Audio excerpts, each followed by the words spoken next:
બહુ કફોડી પરિસ્થિતિ છે. અમુક કેન્દ્રમાં અમુક મહિનાનું ઇન્સેન્ટિવ ચૂકવવામાં અમે 17 મહિના સુધી રજૂઆત કરી.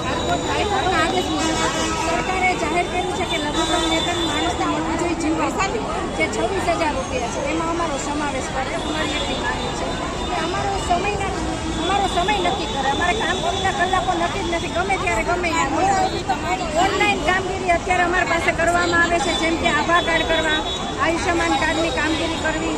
એ સિવાય જે સગર્ભા અવસ્થાની દરમિયાન અમે જે PMVYના ફોર્મ ભરીએ એનું 2 વર્ષથી અમને ચૂકવવું નથી. એનું લાભાર્થીનું જે ફોર્મ ભરીએ એના પણ અમને કોઈ પૈસા મળશે.